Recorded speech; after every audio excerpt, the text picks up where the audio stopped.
GIS की online study में मैं रामपाल भारती कक्षा 10 के विद्यार्थियों का एक बार पुनः हार्दिक स्वागत करता हूं। और हमने नेताजी समाज स्वयं प्रकाश कहानी पढ़ ली थी। आज हम पढ़ेंगे राम वृक्ष बेनीपुरी को। संक्षिप्त परिचय राम वृक्ष बेनीपुरी का। आपका जन्म बिहार के मुजफ्फरपुर जिले के बेनीपुर गांव में हुआ। बेनीपुर गांव में होने के कारण ही आप क्या हैं, बेनीपुरी हैं। कब हुआ? 1899 अर्थात 1899 को हुआ। माता पिता का निधन बचपन में ही हो जाने के कारण जीवन के आरंभिक वर्ष आपने अभावों और कठिनाइयों में बिताए, संघर्ष में भी बिताए। 10वीं तक की शिक्षा प्राप्त करने के बाद 1920 में राष्ट्रीय स्वाधीनता आंदोलन से सक्रिय रूप से जुड़ गए। कई बार जेल भी गए और आपका देवस्थान सन 1968 हुआ। 1922 भारतीय राष्ट्रीय आंदोलन अर्थात क्या था? गांधी जी द्वारा चलाया गया असहयोग आंदोलन, नॉन कोऑपरेशन मूवमेंट, जो 1920 टू 5 फरवरी 1922 तक चला था। 1920 से लेकर 5 फरवरी 1922 तक। 5 फरवरी 1922 तक क्यों चला? क्योंकि उत्तर प्रदेश के गोरखपुर के चौरी चौरा नामक स्थान पर 22 पुलिसकर्मियों को जिंदा जला दिया गया था और हिंसा हो गई थी और गांधी जी और हिंसा की आपस में बनती नहीं थी। इस कारण गांधी जी ने स्थगित कर दिया था 5 फरवरी 1922 को। तो 1920 में आप राष्ट्रीय स्वाधीनता आंदोलन से जुड़े, इस कारण आपको जेल में जाना पड़ा। 15 वर्ष की अवस्था में बेनीपुरी जी की रचनाएं पत्र पत्रिकाओं में छपने लगी थी। आप एक बेहद प्रतिभाशाली पत्रकार थे और आपने अनेक दैनिक, साप्ताहिक और मासिक पत्र पत्रिकाओं का संपादन किया, जिनमें है तरुण भारत नंबर 1, किसान मित्र, बालक, युवक, योगी, जनता, जनवाणी और नई धारा। एग्जाम के लिहाज से यहाँ से क्वेश्चन बन सकता है कि निम्नलिखित में से कौन सी पत्रिका का संपादन राम वृक्ष बेनीपुरी ने नहीं किया? तो आपको ये याद रखनी है कि तरुण भारत का किया, किसान मित्र का किया, बालक, युवक, योगी, जनता और जनवाणी। गद्य की विविध विधाओं में अनेक उनके लेखन को व्यापक प्रतिष्ठा मिली। उनका पूरा साहित्य बेनीपुरी रचनावली के नाम से है। बेनीपुरी रचनावली के नाम से कितने खंडों में है? 8 खंडों में। उनकी रचना यात्रा के महत्वपूर्ण पड़ाव है। क्या क्या लिखा? नंबर 1, पतितों के देश में उपन्यास, चिता के फूल ये कहानी संग्रह है, अम्बपाली नाटक, माटी की मूर्ति रेखा चित्र और पैरों में पंख बांधकर यात्रा वृत्तांत, जंजीरें और दीवारें, संस्मरण आदि उनकी रचनाओं में हैं। आपकी रचनाओं में मिलेगा क्या? बेनीपुरी जी की रचनाओं में हमें मिलेगा नंबर 1, स्वाधीनता की चेतना। स्वाधीनता का मतलब है राष्ट्रीय आंदोलन देश का जो चला था और उसके प्रति लोगों को जगाना, अर्थात स्वतंत्रता संग्राम के लिए लोगों को जगाना। मनुष्यता की चिंता, मानवता की चिंता। मानवता सबसे बड़ा धर्म है और अगर ये धर्म नहीं बचा तो बाकी कुछ नहीं बचा, चाहे और कोई धर्म बचे या न बचे। और इतिहास की युगानुरूप व्याख्या मिलती है, अर्थात युग के अनुसार इतिहास को पाठकों के समक्ष रखना। आप विशिष्ट शैलीकार होने के कारण कलम के जादूगर कहे जाते हैं। इंपॉर्टेंट प्रश्न है, एग्जाम में प्रश्न बन सकता है कि किस लेखक को कलम के जादूगर के नाम से जाना जाता है? राम वृक्ष बेनीपुरी, लखनवी अंदाज की यशपाल का नाम आ जाएगा, सर्वेश्वर दयाल सक्सेना का नाम आ जाएगा, स्वयं प्रकाश का नाम आ जाएगा। तो कलम के जादूगर कौन है? राम वृक्ष बेनीपुरी। और कलम का मजदूर, कलम का मजदूर कौन कहा जाता है? मुंशी प्रेमचंद। मुंशी प्रेमचंद को कलम का मजदूर कहा जाता है और कलम का सिपाही कहा जाता है अमृतलाल नागर को। देखिए, पाठ शुरू करते हैं। बाल गोविंद भगत समरी देखते हैं क्या लिखा है। यस,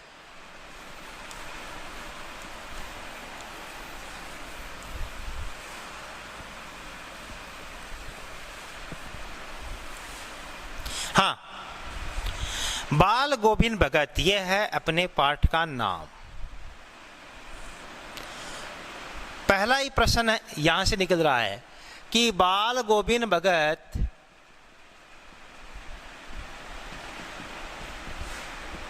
पाठ की विधा है। ए कहानी, ब रेखा चित्र, स संस्मरण और द निबंध। साफ साफ लिखा पड़ा है। बाल गोविंद भगत क्या है? रेखा चित्र है। तो आपका ऑप्शन ब सही हो जाएगा। समझ गए? ऐसे प्रश्न आएंगे एग्जाम में और आपको बड़ी सावधानी के साथ इनको लिखना है। कहानी कौन सी है? स्वयं प्रकाश की। रेखा चित्र कौन सा है? बाल गोविंद भगत का। संस्मरण कौन सा है? मानवीय करुणा की दिव्य चमक। के माध्यम से लेखक ने एक ऐसे विलक्षण चरित्र, विलक्षण का अर्थ है अनोखे, अद्भुत, विचित्र, अद्वितीय, लाजवाब, ये पर्यायवाची, ऐसे अनोखे चरित्र का उद्घाटन किया है जो मनुष्यता, मानवता, लोक संस्कृति और सामूहिक चेतना का प्रतीक है। एक ऐसे चरित्र को आज हम बाल गोविंद भगत रेखा चित्र के माध्यम से पढ़ेंगे जिस व्यक्ति में एक मानवता कूट कूट कर भरी है। दूसरी बात, सामूहिक चेतना, वो संपूर्ण समाज को, संपूर्ण देश को, संपूर्ण देश की संस्कृति को, देश की कला को, देश के विज्ञान को साथ लेकर चलने वाला है। और साथ ही साथ वो लोक संस्कृति का पक्षधर है। लोक संस्कृति का मतलब जैसे राजस्थान है, राजस्थान का अलग कल्चर, पंजाब का अलग कल्चर, गुजरात का अलग कल्चर, गीत है, वहाँ का एक अलग नृत्य है, वहाँ की अलग खेती है, अलग पहनावा है, उसको लेकर चलने वाला व्यक्ति है। वेशभूषा या बाह्य अनुष्ठानों से कोई सन्यासी नहीं होता।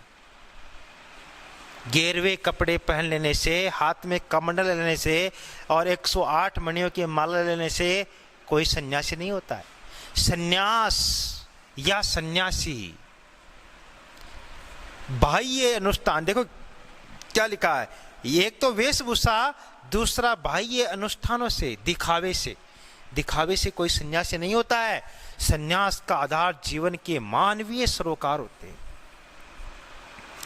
एग्जाम में प्रश्न बन सकता है, बाल गोविंद भगत के अनुसार या बाल गोविंद भगत रेखा चित्र के अनुसार सन्यास का आधार है ऑप्शन ए गेरवे कपड़े पहनना, ऑप्शन बी ईश्वर का भजन भाव करना, ऑप्शन सी मानवीय सरोकारों का उत्तम वातावरण होना या उच्च मानवीय सरोकार होना, और ऑप्शन डी क्या तीर्थ यात्राओं में स्नान करना। तो क्या हो जाएगा? सन्यास का आधार जीवन के मानवीय सरोकार होते हैं, जिसमें जितनी अधिक मानवता है, दया है, करुणा है, विनम्रता है, सादगी है, सबको साथ लेकर चलने का भाव है और सबके प्रति समरूप भाव है, समता का भाव है, समानता का भाव है, अहंकार नहीं है, घमंड नहीं है, वह सन्यासी है। बाकी तो सन्यासी बहुत घूम रहे हैं। बाल गोविंद भगत इसी आधार पर लेखक को सन्यासी लगते हैं। यह पाठ सामाजिक रूढ़ियों पर भी प्रहार करता है। प्रश्न बन सकता है कि बाल गोविंद भगत पाठ किस प्रकार की सामाजिक रूढ़ी पर प्रहार करता है, चोट करता है। सामाजिक रूढ़ी का मतलब है कि समाज में जो परंपराएं चल रही हैं वो गलत है ना। तो वो किस प्रकार की परंपरा है? वो परंपरा है, यहाँ पर सबसे बड़ी परंपरा है कि बाल गोविंद भगत विधवा विवाह के समर्थन में है। वो विधवा विवाह करवाना चाहते हैं। इस रेखा चित्र की एक विशेषता यह भी है कि बाल गोविंद भगत के माध्यम से ग्रामीण जीवन की सजीव झांकी हमें देखने को मिलेगा। आप सब लगभग 90% स्टूडेंट्स ग्रामीण अंचल से आते हैं और ये पाठ हमें ग्रामीण अंचल से जोड़कर रखेगा, गांव की संस्कृति को अपने सामने रखेगा। तो शुरू करते हैं बाल गोविंद भगत रेखा चित्र का प्रथम भाग।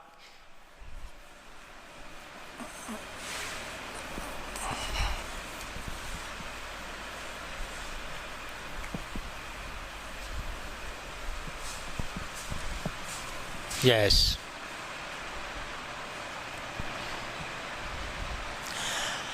बाल गोविंद भगत, पहला ही प्रश्न मैंने आपको बता दिया है क्या कि ये पाठ एक रेखा चित्र है।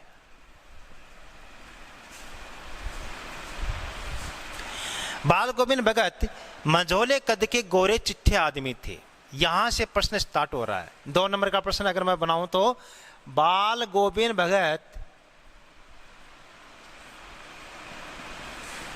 का रेखा चित्र लिखिए। और पाठ की शुरुआत ही, रेखा चित्र की शुरुआत ही बाल गोविंद भगत के रेखा चित्र से हुई है। तो आपका उत्तर यहां से स्टार्ट हो जाएगा कि बाल गोविंद भगत मझोले कद के, यानी बीच का सा कद, न ज्यादा छोटा न ज्यादा लंबा, गोरे चिट्ठे आदमी थे, 60 से ऊपर के ही होंगे, बाल पक गए थे, लंबी दाढ़ी या जटाजूट तो नहीं रखते थे। लंबी दाढ़ी का मतलब जैसे स्वामी रामदेव लंबी दाढ़ी रखते हैं उसको जटाजूट बोलते हैं, लंबी दाढ़ी को क्या बोलते हैं? जटाजूट।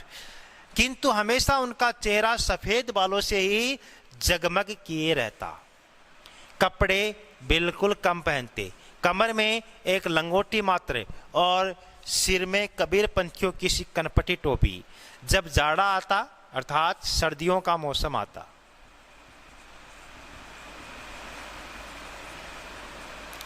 एक काली कमली ऊपर से ओढ़े रहते, मस्तक पर हमेशा चमकता हुआ रामानंदी चंदन, जो नाक के एक छोर से ही औरतों के टीके की तरह शुरू होता, गले में तुलसी की जड़ों की एक बेडोल माला बांधे रहते। यहां तक 2 नंबर का प्रश्न का उत्तर चलेगा। प्रश्न बनेगा बाल गोविंद भगत का रेखा चित्र लिखिए। आप लिखेंगे उसकी विशेषताएं, साधु था, सन्यासी था, ईश्वर का भजन करता था, कबीर के प्रति श्रद्धा रखता था। टोटल वेस्ट, 0 नंबर है। पूछा क्या है, लिख क्या रहे हो, इसमें कॉम्बिनेशन होना चाहिए। देखो, बाल गोविंद भगत मझोले कद के गोरे चिट्ठे आदमी, नंबर 1, 60 से ऊपर के हैं, बाल पक चुके हैं, लंबी दाढ़ी या जरूरत नहीं रखते हैं, मगर सफेद बालों से चेहरा जगमग रहता है, कपड़े बिल्कुल कम पहनते हैं, कमर में एक लंगोटी मात्र पहनते हैं, सिर में कबीर पंथियों की कनपटी टोपी, जाड़ा आता है तो कम्बल ओढ़ लेते हैं, और मस्तक पर हमेशा रामानंदी चंदन का तिलक जो एक छोर से शुरू होता है और दूसरे छोर तक खत्म होता है। और 9 नंबर, गले में तुलसी की जड़ों की बेडोल माला।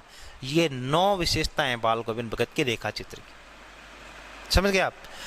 अब ऑप्शन में प्रश्न मिलेगा, निम्नलिखित में से कौन सी विशेषता बाल गोविंद भगत के रेखा चित्र की नहीं है? इन 9 में से 3 मिलेगी, चौथी जो इनमें से नहीं है वो मिलेगी। क्या मिलेगी? ये मिल सकती है कि लंबी दाढ़ी रखते थे।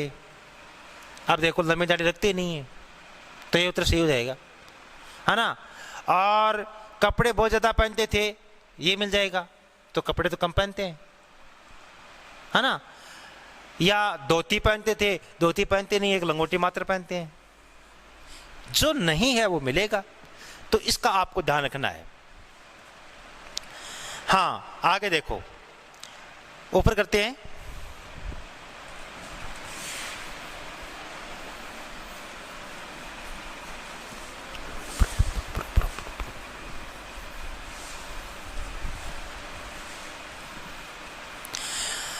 ऊपर की तस्वीर से यह नहीं माना जाए।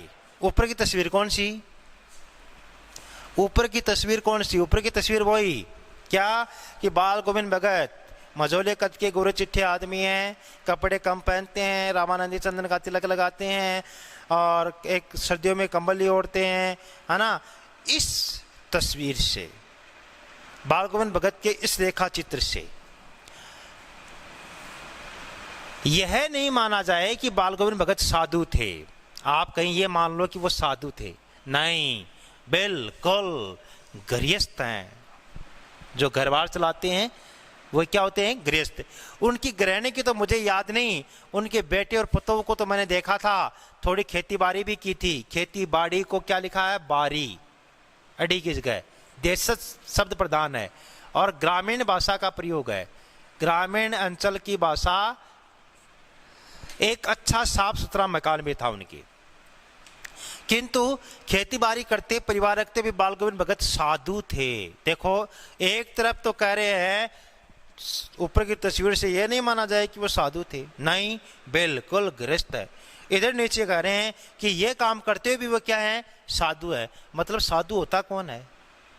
साधु कौन होता? अब ये सुनो, साधु होता है जो कभी झूठ नहीं बोलता है, चोरी नहीं करता है, किसी को धोखा नहीं देता है, आडंबर नहीं करता है, दिखावा नहीं करता है, सत्य के साथ खड़ा रहता है, करुणा, विनम्रता, सादगी उसका आचरण होता है। ऐसे व्यक्तित्व का व्यक्ति अगर कोई है तो वो कौन है? वो साधु होता है। और ये सभी विशेषताएं किसकी है? बाल गोविंद भगत की है। इस कारण बाल गोविंद भगत क्या लिखते हैं लेखक को? साधु।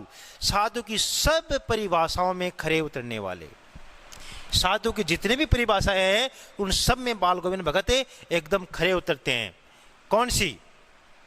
नंबर 1, कबीर को अपना साहब मानते थे कि कबीर ही ईश्वर है, कबीर ही परमात्मा है। और कबीर वास्तव में परमात्मा है। क्यों है? कबीर ने हिंदू और मुस्लिम दोनों धर्मों की समान रूप से आलोचना की है।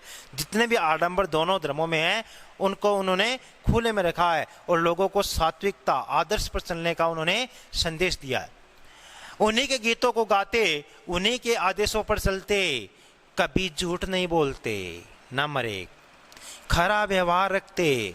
नंबर 2, किसी से भी दो टूक बात करने में संकोच नहीं करते। नंबर 3, और न किसी से खाम खा झगड़ा मोल लेते।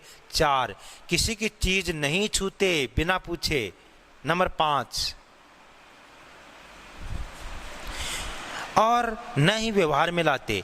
इस नियम को कभी कभी वो इतनी बारीकी तक ले जाते कि लोगों को कुतूहल होता। क्या होता? आश्चर्य होता। हाँ, प्रश्न ये बन सकता है कि बाल गोविंद भगत के चरित्र की विशेषताएं लिखिए। वो तो क्या था? रेखा चित्र। यहां प्रश्न बनेगा चारित्रिक विशेषताएं लिखिए। ये अलग प्रश्न है। रेखा चित्र लिखिए, वो अलग प्रश्न है। चारित्रिक विशेषताएं अलग प्रश्न है। देखिए, कबीर को अपना साहब मानते हैं, उन्हीं के गीतों गाते हैं। अब ये विशेषताएं, नंबर 1, कभी झूठ नहीं बोलते। नंबर 2, खरा व्यवहार रखते हैं। 3, किसी से भी दो टूक बात करने में संकोच नहीं करते हैं। 4, किसी से काम का झगड़ा मोल नहीं लेते हैं। और किसी की चीज को बिना पूछे, बिना प्रयोग में काम नहीं लेते हैं। इस नियम को कभी कभी वे इतनी बारीकी तक ले जाते हैं कि लोगों को कुतूहल होता, यानी आश्चर्य होता। कभी कभी वो दूसरे खेत में सोच के लिए भी नहीं बैठते। वह गृहस्थ थे लेकिन उनकी सब चीज साहब की थी, कबीर जी की थी। जो कुछ खेत में पैदा होता सिर पर लाद कर पहले उसे साहब के दरबार में ले जाते, जो उनके घर से 4 कोस की दूरी पर था। एक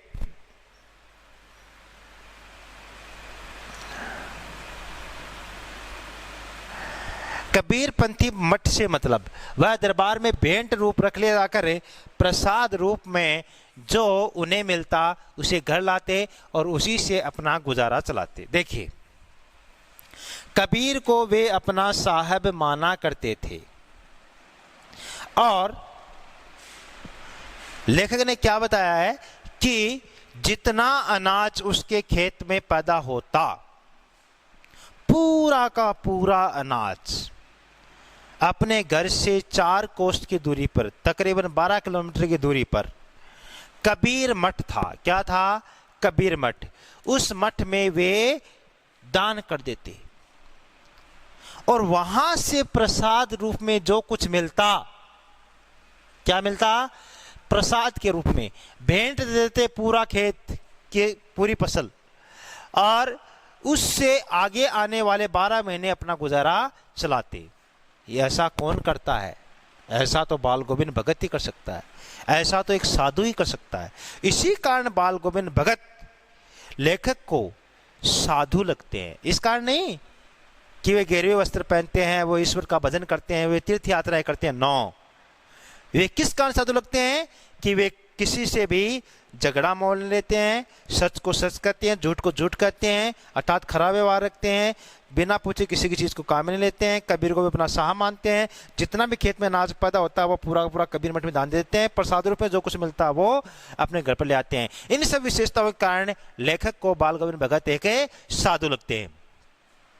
इन सब के ऊपर लेखक ने कहा कि मैं इन बातों पर मोहित नहीं हूं कि वे खराब व्यवहार रखते हैं, झूठ नहीं बोलते हैं, चोरी नहीं करते हैं, धोखा नहीं देते हैं, फ्रेब नहीं करते हैं। नो, मैं मुग्ध किस पर हूं? मैं मोहित किस पर हूं? मैं कभी बाल गोविंद भगत की किस विशेषता से सर्वाधिक आकर्षित हूं? इन सब के ऊपर मैं तो मुग्ध था उनके मधुर गान पर, जो सदा सर्वदा, कालवाचक क्रिया विशेषण क्या है? कालवाचक क्रिया विशेषण। एक पाठ से, किसी भी पाठ से 2 पद परिचय के सेंटेंस पक्के आएंगे, इसलिए पाठों के पद परिचय भी आप निकालने का प्रयास करें। सुनने को मिलते कबीर के वे सीधे साधे पद जो उनके कंठ से निकलकर सजीव हो उठते। कबीर ने तो लिखा है ना, और कबीर के वे पद जब वे अपने कंठ से गाते थे, उनके गले से बाहर निकलते थे, तो ऐसा लगता था कबीर का पद जीवंत हो गया है, सजीव हो गया है, उसमें जान आ गई है। आषाढ़ की रिमझिम है, आषाढ़ ये तत्सम शब्द है, शुद्ध तरीके से लिखते हैं। ये कैसा है? तद्भव है, अर्थात आषाढ़ के महीने में रिमझिम होती है, चौमासा का महीना है, अर्थात 4 मासों का समूह द्विगु समास, और चतुर्मास इसको संस्कृत में बोलते हैं। आषाढ़, श्रावण, भाद्रपद, है ना, इनमें क्या होती है? बरसात होती है। समूचा गांव खेतों में उतर पड़ा है, पूरा का पूरा गांव खेतों में हल जोतने के लिए उतर पड़ता है, जैसा कि हमारे गांव खेतों में होता है। कहीं हल चल रहे हैं, कहीं रोपनी हो रही है, धान के पाने भरे खेतों में बच्चे उछल रहे हैं, औरतें कलेवा लेकर मेड़ पर बैठी है।